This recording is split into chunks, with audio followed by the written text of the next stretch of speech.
안녕하세요. 참빛교회 토요 기도회에 참석하신 여러분들 주님의 이름으로 환영합니다. 같이 보실 하나님의 말씀 시편 137편 말씀입니다. 제가 봉독하도록 하겠습니다. 우리가 바벨론의 여러 강변 거기에 앉아서 시온을 기억하며 울었도다.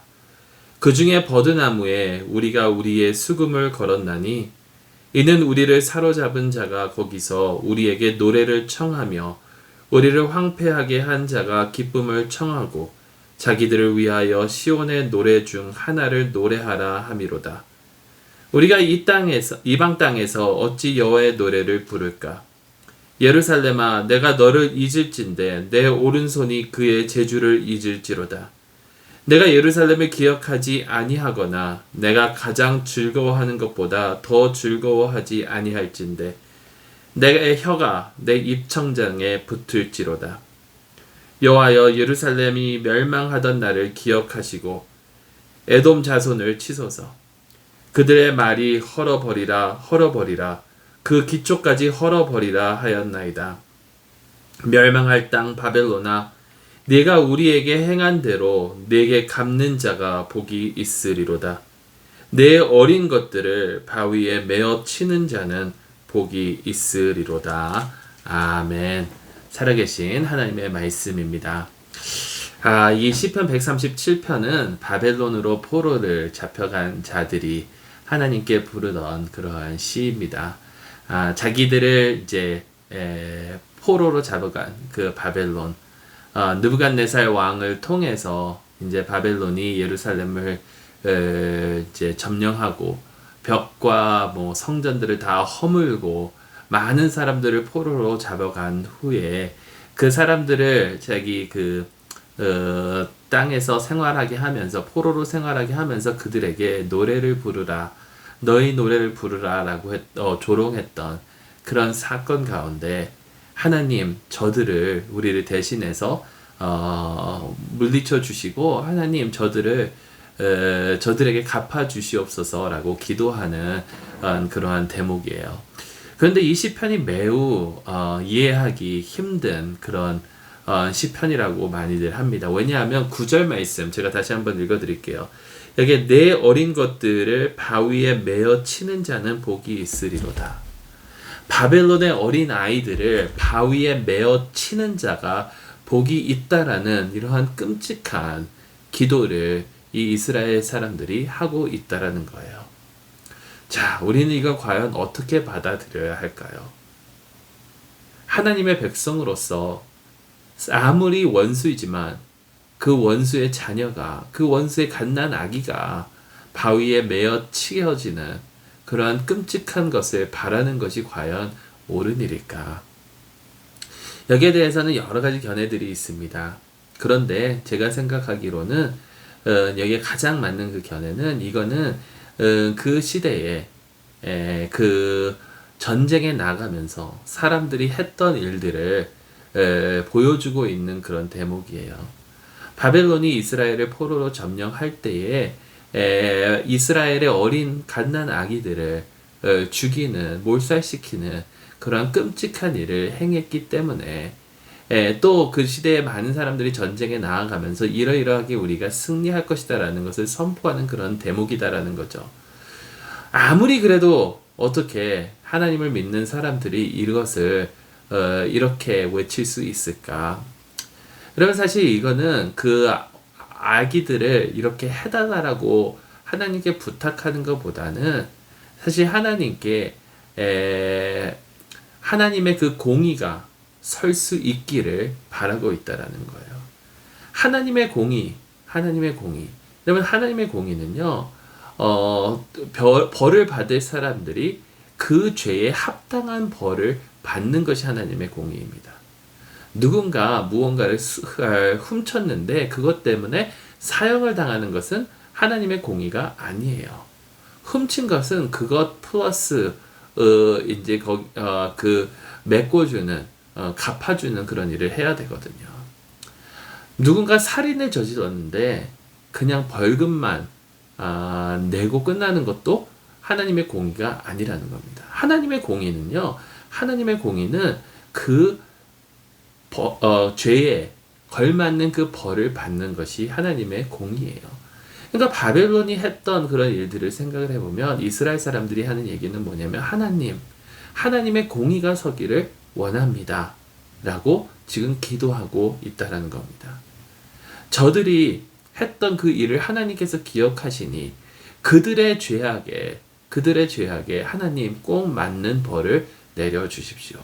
여기에는 바벨론뿐만이 아니라 에돔도 속해져 있죠. 왜냐하면 바벨론과 함께 동맹을 맺고 이스라엘을 이렇게 쳐들어왔기 때문에 유다를 예루살렘을 멸망시켰기 때문에 그런데 유다가 멸망한 이유가 무엇일까요? 여러분, 유다가 멸망한 이유는 사실 유다 사람들이 이스라엘 사람들이 죄를 지어서잖아요. 하나님께서는 바벨론과 에돔을 이스라엘 사람들을 훈육시키시는 데에 도구로 사용하셨습니다. 그런데 문제는 바벨론과 에돔이 그냥 하나님께서 허락하시는 그 범위 안에서 행한 것이 아니라 그들의 정말 타락한 모습과 끔찍한 모습과 정말 이 바이올렌트한 그런 모습들을 다 보여줬다라는 거예요. 그러니까 이스라엘 사람들이 그러니까 하나님의 그 공의를 보여달라라고 지금 기도하고 있다는 겁니다. 자, 여기서 우리가 얻을 수 있는 교훈은 과연 무엇인가? 여러분, 우리는 이 세상을 살아가면서 이번 주일 설교에서도 좀 나누겠지만 여러 가지 핍박과 어려움을 받고 살아가는 것이 기독교인의 삶입니다. 때로는 불공평한 처사를 받을 때가 너무나도 많다라는 거예요. 때로는 누군가가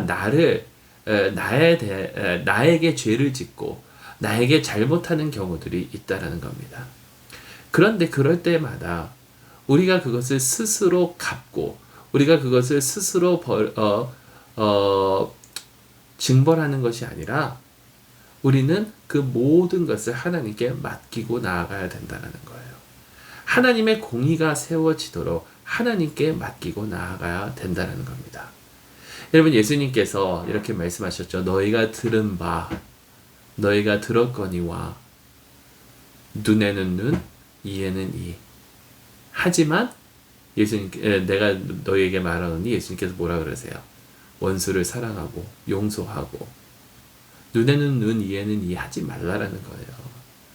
여러분, 그 이유는 무엇이냐면 사실 구약시대에 나와 있었던 그런 하나님의 율법에 눈에는 눈, 이에는 이가 있습니다.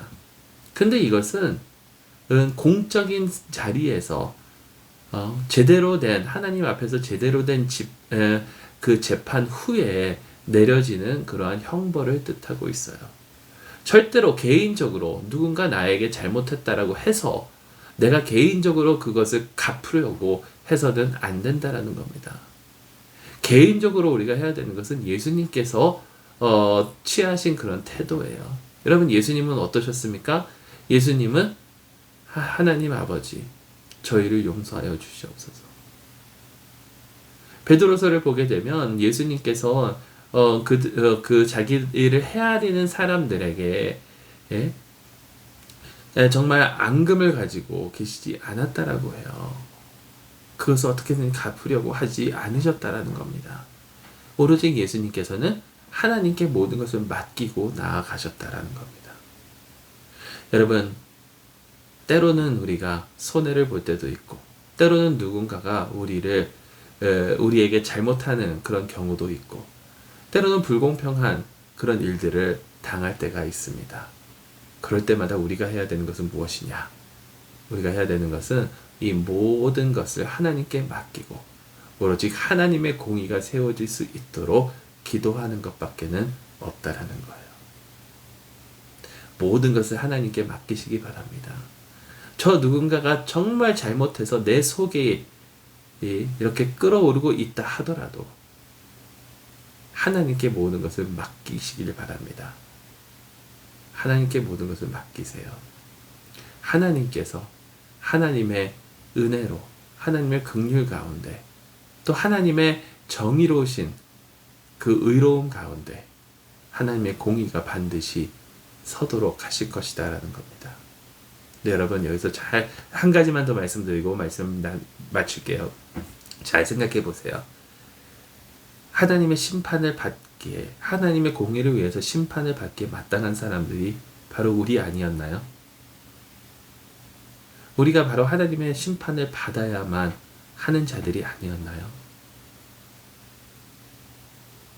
그런데 은혜와 긍휼이 많으신 하나님은 우리를 심판하지 않으시고, 또 그 공의 때문에, 하나님의 그 의로우심 때문에 그 죄를 누군가에게 짊어지게 하셔야만 했는데, 바로 우리 주 예수 그리스도께 그 죄를 짊어지시게 하셨다라는 거예요.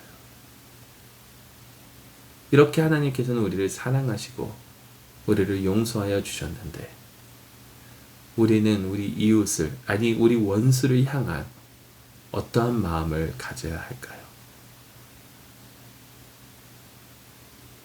모든 것을 하나님께 맡기며 나아가실 수 있기를 주님의 이름으로 축원합니다. 계속해서 각자의 위치에서 하나님, 내 마음속에 남을 향한 그런 미움이 있다면, 남을 향한 그런 증오가 있다면 다 꺼내 없애버려 주시고 오로지 주님께 모든 것을 맡기는 그런 믿음 허락하여 주시옵소서. 기도하시면서 또 여러분들이 가지고 계시는 여러 가지 기도 제목들 하나님께 올려드리면서 오늘 하루, 귀한 하루 주 안에서 승리하시기를 간절히 소망합니다. 제가 잠시 기도로 마치도록 하겠습니다. 사랑의 하나님 아버지, 참으로 감사드립니다. 저희를 사랑하여 주시는 하나님, 오로지 주님의 공의가 저희의 삶 가운데 세워지기를 간절히 소망합니다. 그리고 그곳엔 주님의 긍휼과 주님의 사랑이 넘쳐나기를 또한 간절히 소망합니다. 주님께 모든 것을 부탁하오니 주님 역사하여 주시옵소서. 예수 그리스도의 이름으로 기도드리옵나이다. 아멘. 감사합니다.